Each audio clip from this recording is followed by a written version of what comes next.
요한복음 5장 2절에서 9절 말씀입니다. 저와 교대로 읽도록 하겠습니다. 제가 먼저 읽겠습니다. 예루살렘에 있는 양문 곁에 히브리 말로 베데스다라 하는 못이 있는데 거기 행각 5이 있고 그 안에 많은 병자, 맹인, 다리 저는 사람, 혈기 마른 사람들이 누워 물의 움직임을 기다리니 이는 천사가 가끔 못에 내려와 물을 움직이게 하는데 움직인 후에 먼저 들어가는 자는 어떤 병에 걸렸든지 낫게 되밀어라. 거기 38 병자가 있더라. 예수께서 그 누운 것을 보시고 병이 벌써 오랜 줄 아시고 이르시되 내가 낫고자 하느냐. 병자가 대답하여 주여 물이 움직일 때 나를 못에 넣어주는 사람이 없어 내가 가는 동안에 다른 사람이 먼저 내려가나이다. 예수께서 이르시되 일어나 내 자리를 들고 걸어가라 하시니 함께 읽겠습니다. 곧 사람이 나서 자리를 들고 걸어가니라. 이날은 안식일이니. 아멘. 네, 감사합니다. 제가 대학생활 할 때, 교육학 수업 시간이었는데, 교육학 수업을 쭉 듣고, 중간고사였습니다. 중간고사 기간이었는데, 저는 특별히 이제 시험 칠 때 이 컨닝의 유혹을 이기기 위해서 항상 거의 시험 시간에 맞춰서 들어가는 이 습관이 있습니다. 그래서 이제 신대원 때도 그랬는데, 들어갔는데, 그날따라 이제 사범대였고, 그 다음에 다 교사를 하겠다고 하는 사람들이 모여 있는데, 이 소위 판치기라고 해서 그 책상에 깨알같이 적어 놓는 소리가 거짓말 하지 않고 딱 들어갔는데 따다다다다닥 이렇게 소리가 나는데 너무 심한 거예요. 그래서 이게 다 이렇게 적고 있는 모습을 보면서 좀 이건 아니다 싶어가지고 나중에 교수님 들어왔을 때 좀 이렇게 건의를 드렸어요. 그래서 이번에 좀 컨닝 이런 게 너무 심한 것 같은데 자리를 좀 다 바꾸면 좋겠다 이렇게 얘기를 했습니다. 그래서 웅성대고 저희 과 애들도 좀 있었는데 그래서 너만 잘났냐 약간 그런 야유의 눈빛과 함께 그럼에도 불구하고 이 자리를 다 옮겼습니다. 옮기는데 또 어떤 한 자매가 딱 일어나다가 다시 그 자리에 앉는 걸 봤는데 하필이면 제가 그걸 봤어요. 그래서 이제 다가가서 일어나시라고 다른 데 옮기시라고 이렇게 했던 적이 있습니다. 이제 우리가 살면서 어떤 목적이 있습니다. 교사가 되겠다는 목적이 있어서 다 사범대에 왔겠죠. 근데 이제 학점도 따고 좋은 점수로 또 교사가 되는 것 굉장히 중요한 일입니다. 그럼에도 불구하고 우리가 놓칠 수 있는 것이 뭐냐면 그 목적에 합당한 방식이 있다는 것이죠. 그리고 삶의 태도가 있다는 것입니다. 제가 신대원 갔을 때도 그런 적이 있었는데 신대원도 컨닝을 하는가 잘 모르겠습니다. 말하지 않겠습니다. 예. 그런데 이제 그저 시험 컨닝 이런 문제는 아니었는데 신대원 때는 어떤 일이 있었냐면 그때 이제 성경과 이 미술 관련된 과목이었어요. 그래서 이 미대생이면 다 읽는다는 곰브리치 책이 있었습니다. 이제 곰브리치 책이 한 687페이지 정도 되는 책인데 물론 이제 사파들이 많아서 글 분량이 아주 많지는 않지만 그래도 못해도 한 400페이지 정도 분량이 되는 건데 그 책을 이제 다 읽고 이 서평을 내는 숙제였어요. 그래서 저는 이제 틈틈이 열심히 읽어가지고 숙제를 냈습니다. 꼭 이런 예화는 제가 잘한 것만 이야기하죠. 그래서 이렇게 열심히 했어요. 굉장히 열심히 했고 제출했는데 그 교수님이 또 이제 혹시나 이제 싶어서 보니까 이 프로그램을 돌려서 과연 이제 다른 곳에서 글을 베껴온 건 아닌지 확인을 하신 거예요. 확인을 했는데 카피킬러인가 하는 프로그램이었던 것 같습니다. 근데 심지어는 97%가 동일하거나 그러니까 앞에 이름하고 학번 이런 것만 달랐던 거죠. 그래서 그대로 베껴온 사람들이 굉장히 많았습니다. 보면서 과제량도 많고 여러 가지 상황이 받쳐지지 않으니까 그럴 수 있다 이렇게 합리화하지만 우리는 어떠한 상황에 딱 놓였을 때 사실은 우리의 이 본 모습이 또 나타나는 것 같습니다.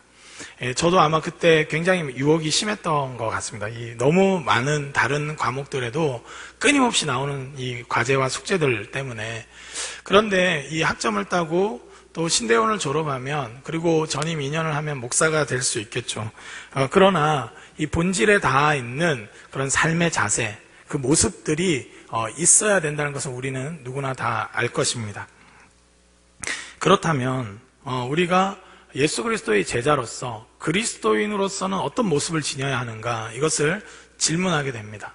심지어는 지금과 같이 교제가 왕성하지도 못하고 교회 프로그램에 참여하지도 못하고 지금 영상으로 어쩔 수 없이 직업적인 이유 또 여러 가지 상황 때문에 영상으로 예배 드린다든지, 와서도 과연 이것이 예배당에서 드리는 예배인지 영상으로 드리는 예배인지, 저기 서 있는 사람이 영상인지 아닌지 이렇게 구분이 안 날 정도로 정말로 이렇게 교제하고 끈끈하게 내가 뭔가 하나님과 함께 하고 있다는 그런 느낌을 받기에 굉장히 어려운 구조에 놓였을 때 오히려 우리는 분명한 질문이 생기는 것 같습니다. 무엇이 예수 그리스도로 하여금 예수 그리스도 안에서 우리가 그리스도의 제자로 살게 하는가, 이것을 우리는 질문해야 합니다.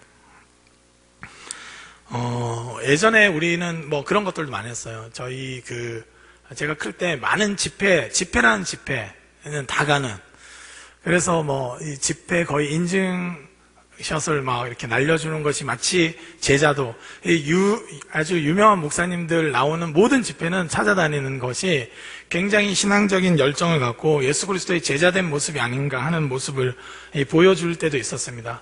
때로는 기도원 가는 것이 제자로서 굉장히 중요한 것처럼 느껴질 때가 있었어요. 지금은 더더욱 어려운 구조인데, 그래서 밤새도록 기도하고 끊임없이 기도하고 그렇게 하는 것이, 그리고 저도 철야를 참 자주 했었는데 철야 기도 막 하면서 이게 목에 피맛이 조금 나면 좀 기도했구나 이런 느낌을 가질 정도로 아주 열정적으로 뭔가를 쏟아 부어야만이 예수님의 제자가 아닌가, 이런 생각을 했던 적이 있습니다.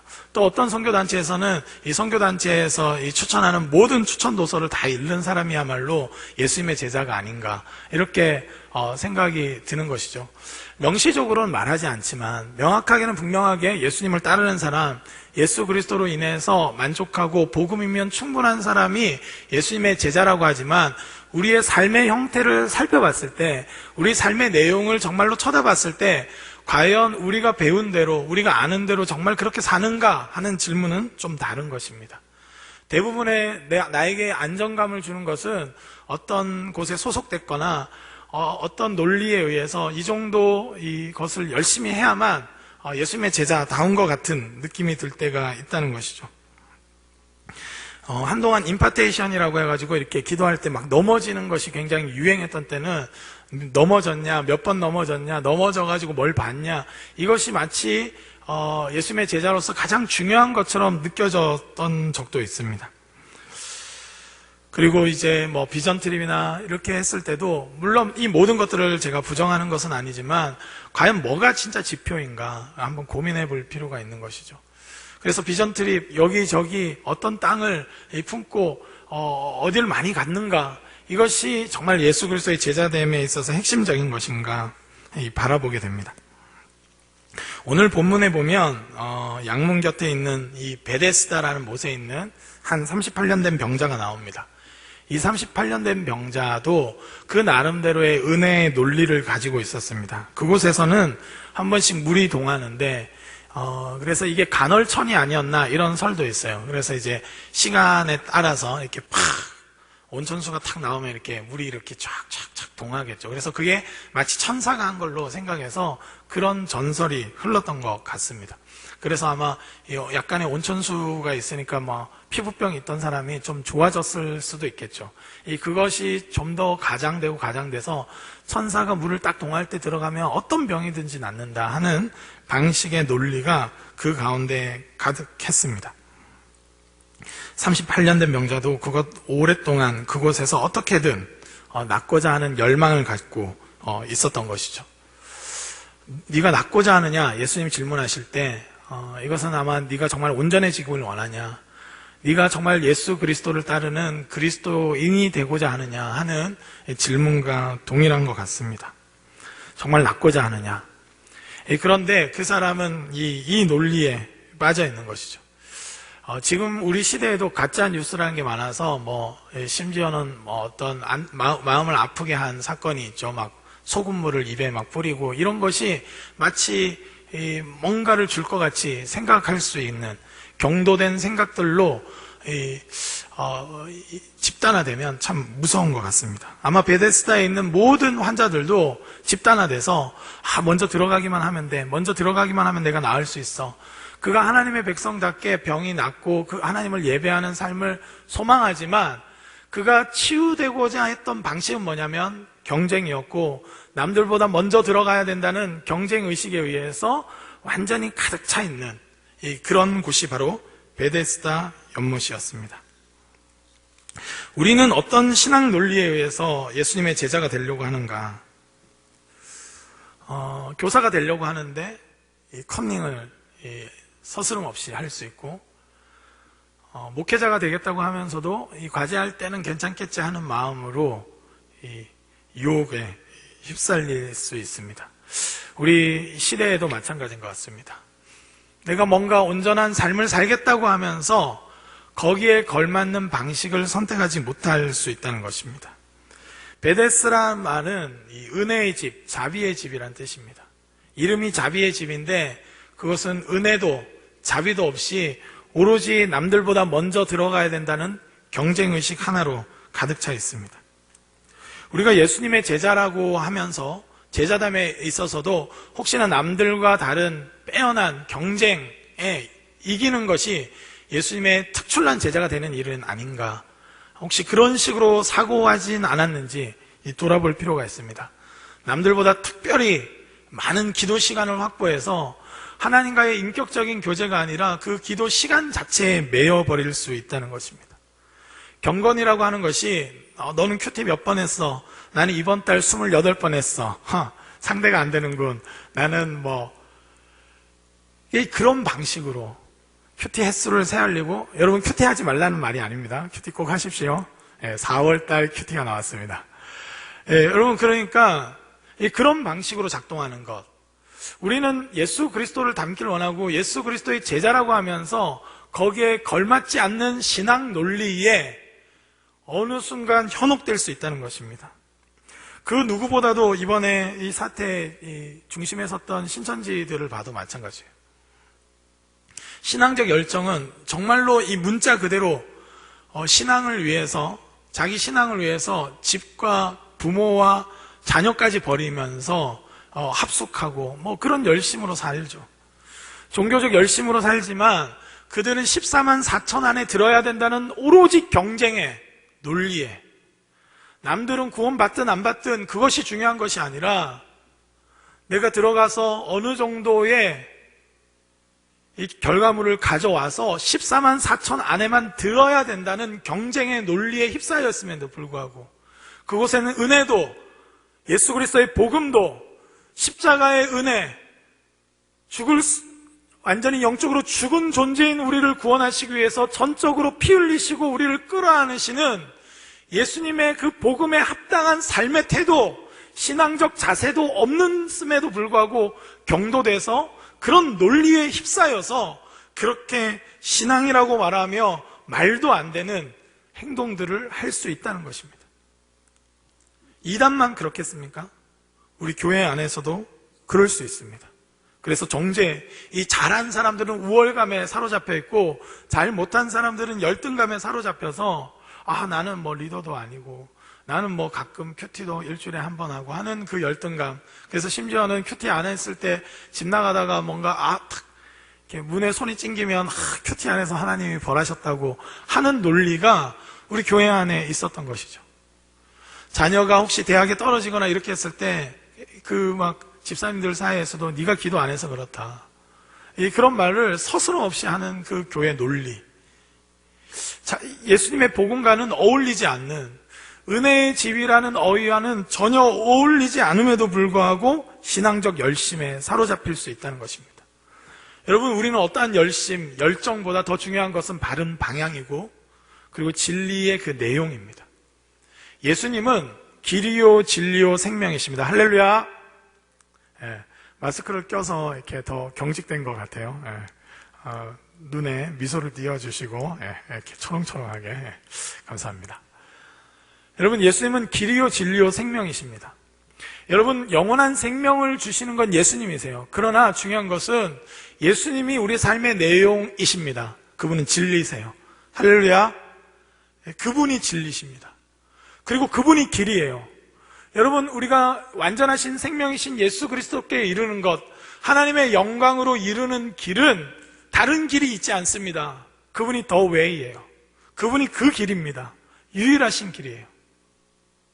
여러분, 그렇다면 예수님의 방식을 따라야 합니다. 예수님을 믿는다고 하면서도 믿는 방식은 경쟁적이고, 예수님을 믿는다고 하면서도 믿는 방식은 율법주의에 사로잡혀 있다면 이것은 잘못된 신앙이라는 것이에요. 요한복음은 누가 사랑받는 제자인가?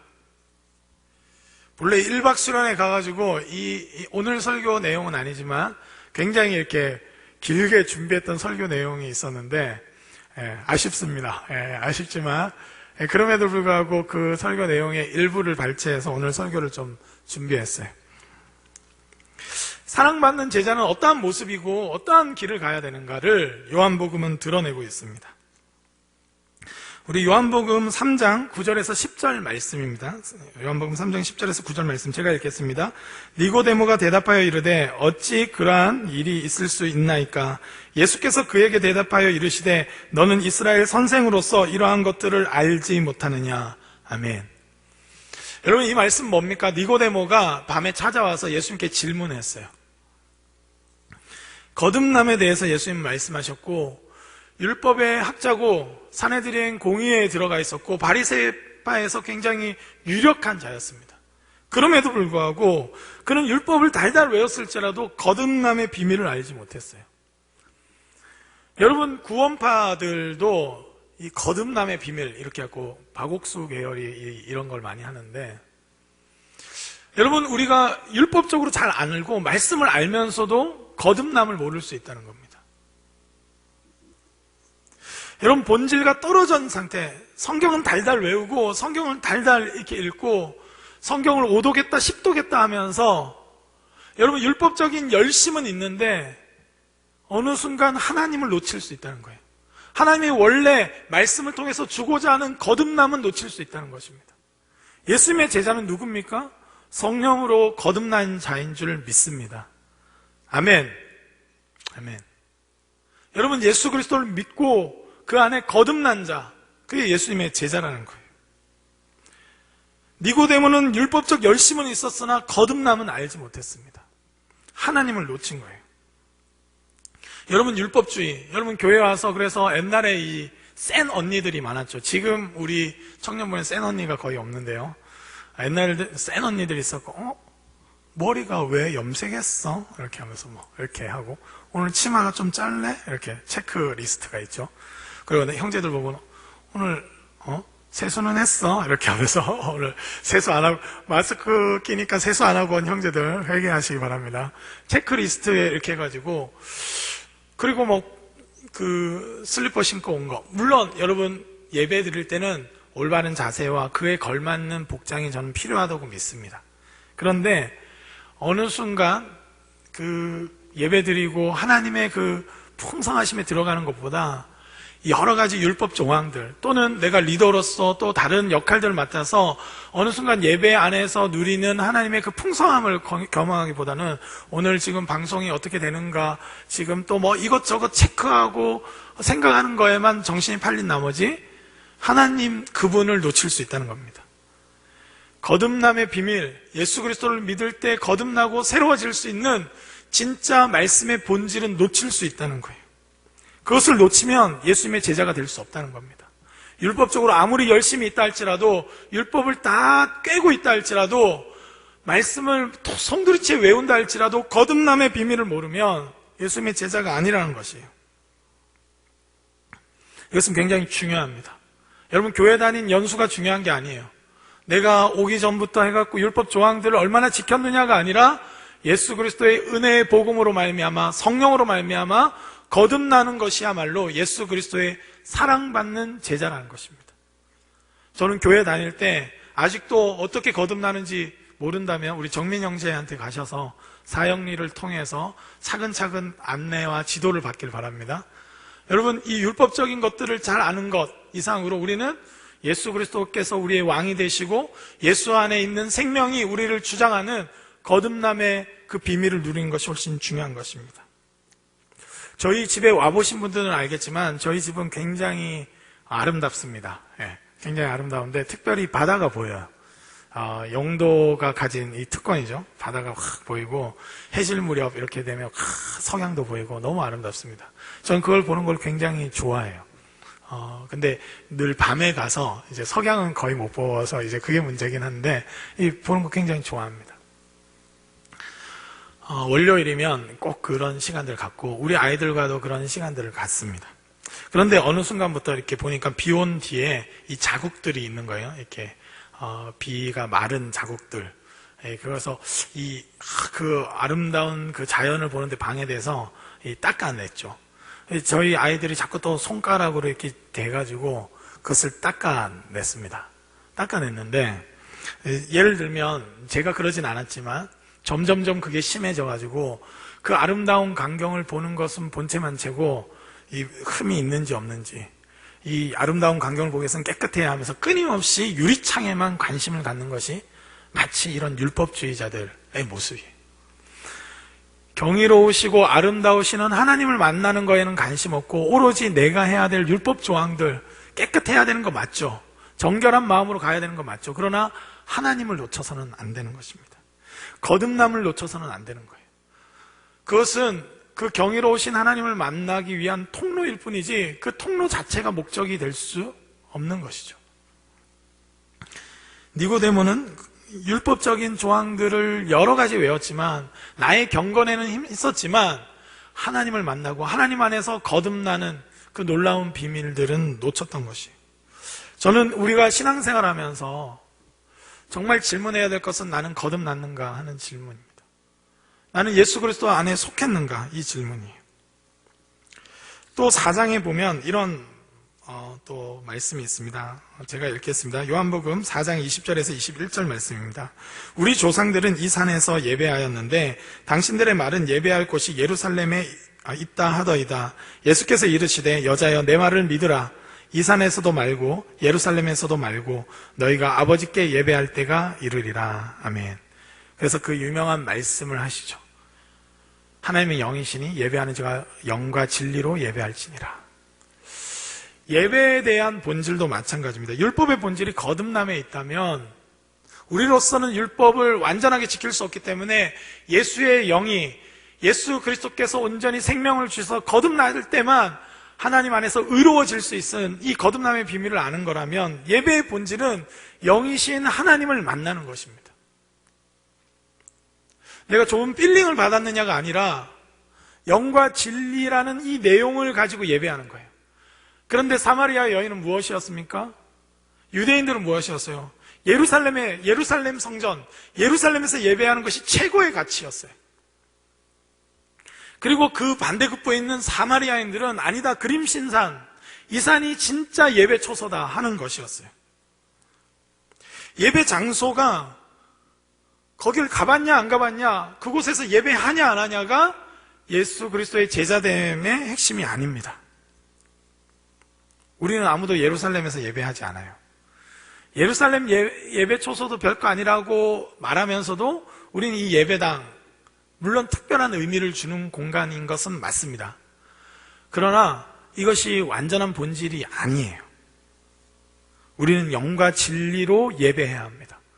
예수 그리스도의 제자는 다른 것이 아니라 영과 진리로 예배하는 자들인 줄 믿습니다.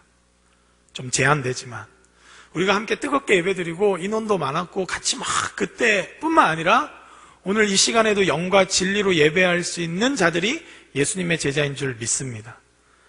또 영상을 통해서 예배하는 모든 분들에게 또한 권면합니다. 마음이 아프고 어렵지만 그곳에서 영과 진리로 예배할 수 있길 주님의 이름으로 축복합니다. 예수 그리스도의 제자됨은 예배당에 왔냐 안 왔냐가 아니라 영과 진리로 예배하는 자들입니다. 어느 곳에 있든지 영과 진리로 예배하는 자들이야말로 예수님의 제자인 것이죠. 우리는 어떠한 논리에 의해서 사는가? 예배당에 사람이 많으냐 작으냐의 논리에 이것이 아니라 영과 진리로 예배하는 진짜 제자들을 세워가는 예배 모임인가, 이것이 중요한 것입니다. 그 나름대로의 논리가 아니라 성경에 있는 진짜를 우리가 붙잡고 있는가, 어디서 들은 소문, 이야기가 아니라 정말로 말씀 앞에서 예수 그리스도께서 말씀하시는 그것을 우리는 붙잡고 있는가. 하나님께 예배하는, 하나님은 영이신데, 하나님 우리의 영이셔서 우리의 중심을 보시고 우리의 모든 동기와 모든 것을 파악하시는 분인데, 외형을 좀 갖추고 어떤 장소에 와서 예배했다고 되는 문제가 아니라 그것 이상이 우리에게 요구된다는 것입니다. 하나님은 영이시기 때문에 우리는 영과 진리로 예배해야 합니다. 예수 그리스도의 제자는 영과 진리로 예배해야 될 줄 믿습니다. 여러분, 막 뜨겁게 막 못해도 마스크 당장에 벗어버리고 싶은 마음이 막 클지라도, 그럼에도 불구하고 저는 이 제한적인 상황 가운데서도 영과 진리로 예배하는 그 사람이야말로 예수님의 제자라고 믿습니다. 예수님은 그렇게 찾아가셔서 끊임없이 가르쳐 주셨어요. 오늘 이 베데스다 연못에 있는 38년 병자에게도 그 논리로 살 것이 아니라 하나님의 은혜에 의해서 살라고, 경쟁이 아니라 하나님은 은혜로우신 분이라고 말씀하시고 찾아가 주셨습니다. 요한복음 9장 2절에서 3절에도 이렇게 기록되어 있습니다. 제자들이 물어 이르되 라삐여, 이 사람이 맹인으로 낳은 것이 누구의 죄로 인함이니까? 자기니까 그의 부모니이니까? 예수께서 대답하시되 이 사람이나 그의 부모의 죄로 인한 것이 아니라 그에게서 하나님이 하시는 일을 나타내고자 하심이라. 아멘. 제자들은 한 맹인, 날 때부터 맹인인 사람을 보면서 하나님이 하실 일을 바라보는 것보다 누구의 죄 때문인가? 이 코로나 사태, 물론 우리 인간은 죄고 하나님의 심판적 요소가 있을 수 있음을 저는 부인하지 않습니다. 그럼에도 불구하고 지금 누구의 죄 때문인가? 중국인인가? 또는 북한인가? 아니면 이 좌파 어떤 세력인가? 아니면 교회가 그런 것인가? 이단들 때문인가? 여러 가지를 말할 수 있지만 저는 우리가 좀 더 주목해야 될 것은 이 일을 통해서 하나님이 무슨 일을 하려고 하시는가를 더 주목해야 될 줄 믿습니다. 저는 이것을 통해서 우리가 예수 그리스도의 진짜 제자, 조직이 받쳐주지 않고 프로그램이 받쳐주지 않고 여러 가지 여건이 받쳐주지 않지만 진짜 예수님의 제자는 무엇인가? 거듭난 자이고 어느 장소이든 어떤 여건이든 영과 진리로 예배할 수 있는 자들, 그리고 최악의 순간에서도, 남들은 다 비난하고 정죄하고 최악의 순간이라고 말하는 순간에서도 앞으로 하나님이 하실 일을 소망하는 자들이 예수님의 제자인 줄 믿습니다. 저는 바라기는 우리 이번 올해 정말로 처음 흐름이 장난이 아니라서 우리 친사팀 팀장과도 말했어요. 올해 한 100명 오는 거 아닌가, 새신자가 하면서 막 끊임없이 깨어있자, 기도하자 이랬는데 한순간에 우리가 예상하지 못한 이 순간으로 접어들었습니다. 그런 시기가 와버렸어요. 그래서 누구를 탓할 것인가, 누구의 죄 때문인가, 이것을 찾는 것도 중요하겠지만, 여러분, 예수님이 가늠한 여인이나 아까 38년 된 병자에게도 치료하시고 회복하시고 정죄하는 걸 막아주셨지만 나중에 죄를 짓지 말라고 말씀하십니다. 예수님이 직접 그것을 말씀하실 거라고 저는 믿어요. 그러나 우리는 지금 무엇을 봐야 되는가? 하나님이 하실 일을 봐야 하는 것입니다. 교회가 어떻게 다시 깨어나기를 원하시는지, 건물을 자랑했고 숫자를 자랑했던 사람들이 정말로 예수 그리스도의 제자로 한 사람 한 사람이 세워져 있는지 저는 그것을 점검받는 기간이라고 생각이 들어요. 여러분, 점검받고 있어요. 불로 연단되고 있어요. 금이나 은은 남겠지만 나무나 지푸라기는 여러분 다 타버릴 겁니다. 이 시기가 생각보다 길어질지도 모르겠습니다. 우리는 속히 하나님께서 회복하시기를 간구해야 되지만 때론 예레미야와 같이 70년을 채워야만 회복 가능한 일이 있다는 것입니다. 저는 그렇기 때문에 조심스럽게 고민합니다. 이 기간이 좀 더 길어진다면, 하나님이 보시기까지 어느 적정 기간 채워져야 된다면 우리는 무엇을 해야 되는가? 어떻게 제자로 살아야 되는가? 고민됩니다. 여러분, 요한복음 8장 32절에 이렇게 기록되어 있습니다. 진리를 알지니 진리가 너희를 자유롭게 하리라. 아멘. 요한복음 17장 3절에는 이렇게 기록되어 있어요. 영생은 곧 유일하신 참 하나님과 그가 보내신 자 예수 그리스도를 아는 것이니이다. 아멘.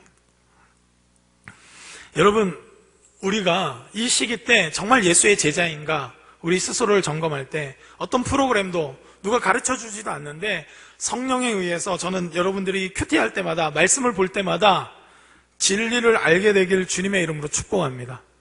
여러분, 거듭난 자들, 성령으로 사는 자들은 공동체가 주는 엄청난 유익이 있지만 그럼에도 불구하고 흩어질 때, 홀로 있을 때도 불구하고 그때에도 예수 그리스도의 제자로 사는 것입니다. 하나님을 아는 것이에요. 여러분, 요한복음이 쓰여진 배경은 이렇습니다. 이 기원은 70년쯤에 이 예루살렘 성전이 완전히 붕괴됐어요. 여러분, 이미 그들도 성전 자체가 중요한 것이 아니라 우리가 성전이란 것을 사도 바울의 편지나 이런 걸 통해서 다 알았어요. 그럼에도 불구하고 성전이 붕괴됐을 때의 충격은 어마어마했습니다. 새 시대가 도래했다는 걸 알지만 성전이 붕괴됐을 때 그 충격이 엄청 컸어요. 그래서 다른 것에서 답을 찾고자 했어요. 율법적 열심이나 기적이나 또는 이 사마리아인 같이 이 그림신산이 오히려 예배 처소가 진정한 예배 처소가 아닌가, 그런 것들로 횡행한 이야기들이 가득했어요. 그리고 더 영적으로 파고 들어가서 영지주의가 굉장히 팽배해졌습니다. 알고 있었어요. 여러분, 우리는 각 교회라고 할 때 건물을 가리키는 것이 아니라 각 사람이 교회라는 걸 알고 있습니다. 이건 세례 교육 받을 때 다 배우는 것이죠. 다 아시리라 믿습니다. 여러분, 우리가 예수 그리스도의 이름으로 모인 우리가 교회입니다. 그걸 다 알고 있지만, 그리고 우리가 가는 그 가정, 집으로 돌아가면 그 가정도 예수 그리스도의 이름으로 모임을 하면 그것이 교회가 될 수 있다는 걸 알지만, 정작 이런 사태가 벌어지니까 우리가 더 와닿죠. 예루살렘 성전이 정말로 파괴되고 났을 때 받는 유대인 그리스도인들이 갖는 고통은 이루 말할 수 없었습니다. 그래서 그들은 다른 어떤 것에서 답을 찾고자 했어요. 어떻게 이럴 수가? 이러면서. 예수님이 그래서 미리 말씀하신 것들을 요한은 다시 정리했어요. 예수님이 성전을 정결케 하신 사건들을 적고, 그리고 뭐가 더 핵심인지 적어 내려간 겁니다. 거듭나는 것, 영과 진리로 예배하는 것이 훨씬 본질적인 거라는 것, 예루살렘에 가서 예배 드리는 것보다 훨씬 중요한, 장소의 문제를 뛰어넘는 훨씬 중요한 본질, 그것은 영과 진리로 예배하는 것이라는 겁니다. 각 개인이 하나님 아버지와 사귐이 있고 하나님을 아는 것이라는 거예요. 집단으로 묻어가려고 하는 게 있어요. 우리는 어떤 교회에 속했다. 제가 예전에 가르쳤던 어떤 이 제자 중에도 서울에 굉장히 큰 대형 교회를 다니고 나서 대학 가서 한 2년 다니고 나니까 프라이드가 어깨에 뽕이 막 이렇게 올라가 있었어요. 그래서 방학 때 교회 올 때마다 우리 교회는 시스템이 안 돼 있다면서 막 이렇게 하고, 음향부터 이게 안 돼 있고 양육 시스템이 별로고 막 말하는데 제가 굉장히 기분이 나쁘더라고요. 굉장히 우리 나름대로 열심히 하고 이랬지만 물론 도전 받아야 될 것들도 있다고 생각합니다. 그래서 제가 얘기했어요. 내가 그 교회에 제자훈련 프로그램이나 이런 프로그램들을 하는 데 있어서 넌 뭘 했냐고 제가 질문했어요. 그거는 그 목사님들과 그 초기 성도들이 정말 열심으로 세워나간 거고, 너는 뭘 하고 있는가? 여러분, 우리가 시스템이나 건물이나 모든 것들이 무너졌을 때 우리가 다시 근본적인 질문을 하게 되는데, 나는 그리스도인으로서 누구인가? 나는 예수 그리스도의 제자로서 어떠한 모습을 지니고 있는가? 질문하게 됩니다. 교회에 여러 번 오는 것이 대신할 수 없어요. 내가 어디에 속해 있다는 것으로 대신할 수 없습니다. 내가 바리새파냐, 사내들이온 공회인이었냐, 그런 것이 중요하지 않아요. 각 개인이 예수님과 어떤 관계를 맺고 있느냐가 예수님의 제자됨입니다. 여러분, 저는 이 기간 동안 우리의 신앙을 진짜 보는 거예요. 오늘 오신 모든 예배자들은 우리가 함께 예배할 때 더 풍성하게 부어지는 무엇인가 있다는 걸 알고 있습니다. 그럼에도 불구하고 저는 집으로 돌아갔을 때도 여러분 가운데 예수님과의 깊은 사귐이 있길 주님의 이름으로 축복합니다. 그렇게 될 때 예수님의 제자라는 거예요. 종교적 열정이 중요한 것이 아니라 예수 그리스도를 알고 예수 그리스도께 헌신된 그 삶이 예수님의 제자됨이라는 것입니다. 요한복음은 그래서 철저하게 좀 개인주의적이에요. 철저하게 한 사람 한 사람이 어떻게 예수님의 제자로서 살아가는가를 질문합니다. 우리는 그래서 우리 자신에게 한번 점검해 봐야 돼요. 내가 교회 생활하는 것 외에는 예수님의 제자로서 사는 삶이 없다면 우린 병드는 신앙인 거예요. 저는 교회 생활이 멈춰졌을 때, 여러분 교회 생활은 신앙에 있어서 굉장히 핵심적인 겁니다. 부인하지 않습니다. 그러나 교회에 와서 하는 활동 말고는 내가 예수님의 제자로서 사는 삶의 내용이 없다면 이것은 예수님의 제자가 아닐 수 있다는 거예요. 여러분, 우리는 오늘 예배드리러 온 이유도 남은 6일 동안 예수님의 제자로 살기 위해서 온 줄 믿습니다. 우리의 일상 가운데 예수님의 제자로서의 삶이 있어야 된다는 거예요. 개인적인 관계가 있어야 된다는 것입니다. 15장 5절 말씀입니다. 요한복음 15장 5절 말씀 우리 함께 읽도록 하겠습니다. 시작. 나는 포도나무요 너희는 가지라. 그가 내 안에 내가 그 안에 거하면 사람이 열매를 많이 맺나니 나를 떠나서는 너희가 아무것도 할 수 없음이라. 아멘. 예수님께서 말씀하십니다. 어떤 조직에 속해 있거나 어떤 율법적인 조항들을 많이 알거나 이런 것으로 되는 게 아니라 살아있는 예수님과 진짜 관계를 맺는 것. 예수님이 포도나무고 우리가 가지이기 때문에 예수님의 공급하시는 성령 하나님의 그 음성과 공급하시는 힘에 의해서 하루하루를 의미 있게 살아갈 수 있는 그 사람이야말로 예수님의 제자라는 거예요. 저는 우리 공동체적인 예배가 빨리 회복되기를 간구하고 있습니다. 그럼에도 불구하고 이 기간 동안 저는 각자의 한 개인 한 개인이 예수님 앞에 살고 있는 삶을 가지고 올 수 있는 공동체가 되기를 원합니다. 제가 농담과 같이 늘 전 멤버의 전 리더화를 말했는데 물론 농담으로 들으신 분은 아무도 없으리라 생각합니다. 모두가 여러분, 그것은 더 넘어서 본질적으로 한 사람 한 사람이 거듭난 예수 그리스도의 제자, 영과 진리로 예배할 수 있는 사람, 때로는 하나님 뜻이 있어서 흩으셔서 어딘가에 나를 던져 놓으셨을 때 그곳에서도 그곳을 선교지로 삼아서 영과 진리로 예배할 수 있는 한 사람으로 서지 못한다면 그냥 집단에 묻어가는 방식으로 우리 구독교회 청년부 분위기 좋아 이렇게 해서 우리 리더 좋아하는데 나는 그 내용에서 나는 예수님과 관계 맺지 못하고 있다면 이것은 우리가 반드시 점검해야 될 우리의 신앙 문제라는 겁니다. 저는 한 사람 한 사람이 진실로 예수님의 제자가 되기를 주님의 이름으로 축복합니다. 무리에 묻어가는 것, 거기서 벗어나길 바랍니다. 여러분, 요한복음 후반부에 보면 도마가 나옵니다. 도마. 그가 없었어요. 예수님이 나타나셨을 때. 그래서 의심합니다. 근데 참 은혜로운 건 뭐냐면 예수님이 도마를 만나주러 오세요. 우리 예수님은 그런 분입니다. 내가 나타날 때 왜 없었어? 그러니까 안 보여줄 거야. 이렇게 하시는 분이 아니라 그 은혜의 언저리에 없었지만 그럼에도 불구하고 의심하고 주님을 찾을 때 주님은 만나러 오셔요. 예수님은 누구신가? 한 사람 한 사람을 진짜 제자로 세우기를 원하시는 분이세요. 그래서 의심하지 말고 그분의 창자국과 못자국에 손을 넣어봐서 믿는 자가 되라고 말씀하시는 분입니다. 그러니까 그토록 중요한 거예요. 한 사람 한 사람이 예수님을 경험하고 예수님을 알고 진리를 바르게 아는 것, 공동체적인 분위기를 통해서 도움을 받는 건 좋지만 그 무리에 묻어가는 방식으로 신앙생활하지 말고 진짜 한 사람 한 사람이 예수님의 제자가 되길 원하시는 것이 우리 주님의 뜻입니다. 목회자라는 것, 사도라는 것, 또는 집사나 장로라는 것, 이것이 중요한 것이 아니라 한 사람 한 사람이 정말로 예수님과 관계하는 예수님의 제자이기를 원하시는 것, 그것이 예수님의 뜻인 거예요. 그래서 열매를 맺어가는 것.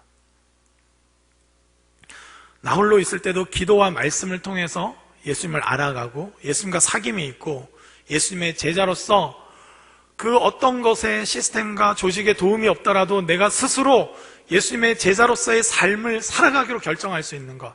아침에 눈을 떴을 때 하나님의 말씀을 의지해서 오늘도 예수님의 제자로 살기로 결정할 수 있는 것, 그것이 예수님의 제자라는 것입니다.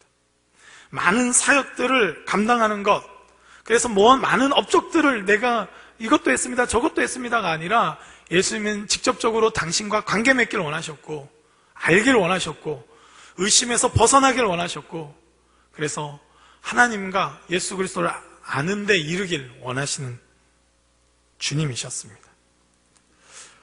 오늘 요한복음 앞서서 봤던 모든 본문도 그렇습니다. 찾아가세요. 1장에서도 안드레를 부르시고 안드레가 베드로를 불러왔을 때 또 베드로와 1대1로 관계를 맺으세요. 니고데모를 만나주세요. 수가상 여인을 찾아가세요. 38년 된 병자를 찾아가셨습니다. 그래서 주님은 1대1로서 그 한 사람 한 사람이 예수님의 제자로 서기를 원하셨어요. 저는 바라기는 우리 모든 청년부덕 모든 한 사람 한 사람이 성경을 통해서 예수님을 알고 기도를 통해서 예수님과 사귐이 있어서 스스로 서갈 수 있는, 정말로 이거보다 더 심각한 상황이 돼서 도무지 만날 수도 없을 그때에는 우리는 어떻게 해야 합니까? 그럼에도 불구하고 예수님의 제자로 살아갈 수 있는 삶을 속히 강구하고 누릴 수 있길 바랍니다. 그리고 예수님의 제자된 진짜 모습은 제가 늘 강조하는 말씀이지만 또 한번 읽도록 하겠습니다. 요한복음 13장 34절에서 35절입니다. 같이 읽겠습니다. 새 계명을 너희에게 주노니 서로 사랑하라. 내가 너희를 사랑한 것 같이 너희도 서로 사랑하라. 너희가 서로 사랑하면 이로써 모든 사람이 너희가 내 제자인 줄 알리라. 아멘.